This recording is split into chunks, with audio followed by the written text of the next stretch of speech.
មានដីចំការស្វែងមួយកន្លែងទៀតហើយដែលត្រូវការលក់ណាបងប្អូនក្បាលជាប់នឹងផ្លូវលំ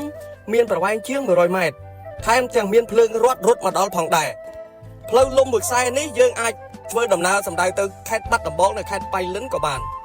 ហើយផ្លូវលំមួយខ្សែនេះមានបងប្អូនអ្នកចំការយើងគាត់ធ្វើដំណើរមិនស្ងាត់ឡើយម្ចាស់ចំការក៏បានធ្វើផ្លូវនៅចំចំហៀងដីថែមទៀតណាចំណែកឯនៅលើដីវិញមានដំណាំស្វាយចំនួនជិត1000ដើមឯណោះនៅលើដីនេះគឺមានទួលថែមទៀតបើសិនជាបងប្អូនចង់ធ្វើផ្ទះលំហែនៅលើហ្នឹងគឺមើលទិដ្ឋភាពទៅតែចាក់ភ្នែកខ្លាំងណាស់ពីព្រោះដីនេះជាប់នឹងជើងភ្នំមានទេសភាពភ្នំដីចំការស្វាយទិញឲ្យប្រមូលផលភ្លាម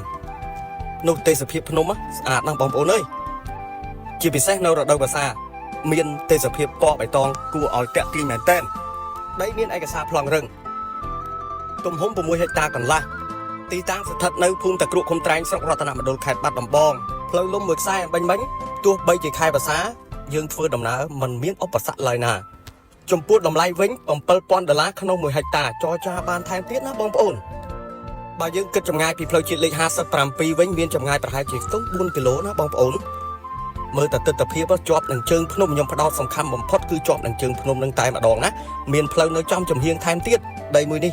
បាទសូមអរគុណបើសិនជាបងប្អូនមានចំណាប់អារម្មណ៍តាក់ទងមកខ្ញុំបាទនឹងជូនមកមើលដោយក្តីរីករាយបាយបាយ